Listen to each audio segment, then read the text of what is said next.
जय श्री कृष्णा, जय श्री राधे। अर्चना के कृष्ण गुणगान पेज और कृष्ण गुणगान चैनल पर आपका स्वागत है। आज मैं आपको कार्तिक महात्म्य का दूसरा अध्याय श्री कृष्ण सत्यभामा संवाद सुना रही हूँ। कार्तिक मास का महत्व व व्रत विधान बतलाने के पश्चात सूत जी ने कहा कि हे ऋषियों, कार्तिक मास के व्रत के पुण्यों को बतलाने वाली इस कथा का भी आप लोग श्रवण करें। एक समय की बात है कि देव ऋषि नारद कल्प वृक्ष के पुष्प लेकर द्वारिका पहुंचे। वहां भगवान श्री कृष्ण ने पद्यादि अर्पण करके ऊंचे आसन पर बिठाकर उनका सम्मान किया। नारद जी ने कल्प वृक्ष के वे पुष्प भगवान को भेंट कर दिए। भगवान ने वे पुष्प अपनी रानियों को दे दिए। कुछ देर बाद नारद जी लौट आए। उनके लौटने के बाद भगवान श्री कृष्ण की 16,000 रानियों में श्रेष्ठ वो परम सुंदरी पटरानी सत्यभामा के मन में विचार आया कि यह मेरा कितना बड़ा सौभाग्य है कि त्रिभुवन पति भगवान मधुसूदन मेरे पति हैं और सब रानियों से अधिक मेरे प्रति ही उनका प्रेम अधिक है। मेरे आंगन में वह कल्प वृक्ष लगा है जिसकी पृथ्वी लोक में कोई कल्पना नहीं कर सकता। यह मेरे किन पुण्यों का प्रभाव है। एक दिन सत्यभामा ने अपने मन की यह बात भगवान श्री कृष्ण के समक्ष रखी और उसका समाधान करने की प्रार्थना की। भगवान श्री कृष्ण जी मुस्कुराए और सत्यभामा को कल्प वृक्ष के नीचे ले जाकर कहा, सत्यभामा, तुम मेरी रानियों में सबसे प्रिय हो। तुम्हारे प्रति मेरे प्रेम का कारण ही तो मैंने देवराज इंद्र से विरोध करके स्वर्ग से कल्प वृक्ष मंगवाकर तुम्हारे आंगन में लगवाया है। मैं तुम्हें अदेय वस्तु भी दे सकता हूँ। तुम अपने मन की उलझन मुझे बतलाओ ताकि मैं उसका समाधान कर सकूं। तब सत्यभामा ने प्रसन्नतापूर्वक कहा कि हे स्वामी, यदि आप मुझ पर प्रसन्न हैं तो कृपा करके यह बतलाएं कि पिछले जन्म में मैंने ऐसा कौन सा पुण्य किया था जिसके फलस्वरूप मैं आपकी पत्नी बनी और आप अपने साथ गरुड़ पर बिठाकर विभिन्न लोकों में भ्रमण करते हैं। हे प्रभु, मैं पिछले जन्म में कौन थी, मेरे माता पिता कौन थे, यह सब विस्तार पूर्वक बतलाएं।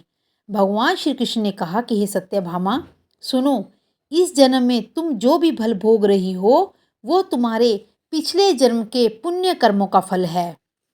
पिछले जन्म में तुम हरिद्वार के निवासी अत्रि कुल के देव शर्मा ब्राह्मण की पुत्री थी। तुम्हारा नाम गुणवती था।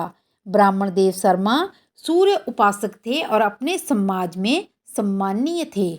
जब तुम विवाह के योग्य हुई तब देव शर्मा ने तुम्हारा विवाह अपने परम शिष्य चंद्र से कर दिया। विवाह के बाद तुम पति के साथ अपने पिता के घर में रहने लगी। एक बार देव शर्मा व चंद्र समिधा यज्ञ हेतु लकड़ियां लेने के लिए जंगल में गए तो उन्हें एक राक्षस दिखाई दिया। उस राक्षस से बचने के लिए उन्होंने भरसक प्रयास किया, फिर भी उस राक्षस ने उनकी हत्या कर दी। देव शर्मा व चंद्र को उनकी भक्ति के प्रभाव से बैकुंठ धाम की प्राप्ति हुई, लेकिन तुम बेसहारा हो गई। श्री कृष्ण ने कहा कि हे सत्यभामा, जो भी पंचदेव भगवान सूर्य, गणेश, विष्णु, शिव व माता की आराधना करता है उसे मेरी ही प्राप्ति होती है।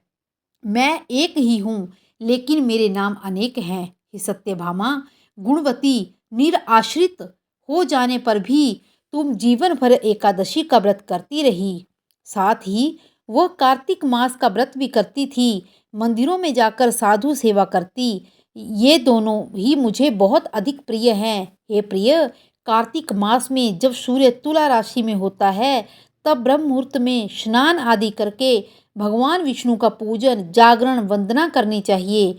ऐसा करने से पापों का निवारण होता है। जो व्यक्ति मंदिर में साफ सफाई, दीपदान, स्वास्ति वाचन करता है उसकी देवता भी वंदना करते हैं। जो व्यक्ति तुलसी वन की रक्षा करता है वो भवबंधन से मुक्त हो जाता है।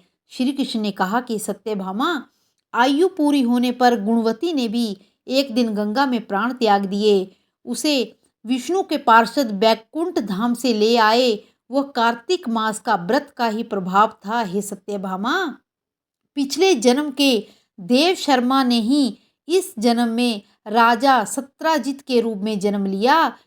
तुमने भगवान विष्णु के व्रत किए थे, अतः तुम राजा सत्राजित की पुत्री सत्यभामा हुई और तुम्हें मेरा साथ मिला।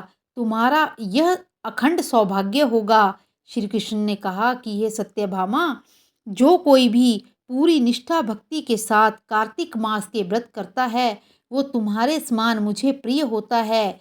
अन्य व्रत, पूजन, दान आदि कार्तिक मास के व्रत के 16वें भाग के बराबर भी नहीं है। इसी तरह और भी कथाएं सुनने के लिए मेरे चैनल को लाइक, शेयर और सब्सक्राइब करें और कमेंट बॉक्स में जय श्री कृष्णा अवश्य लिखें। जय श्री कृष्णा, जय श्री राधे।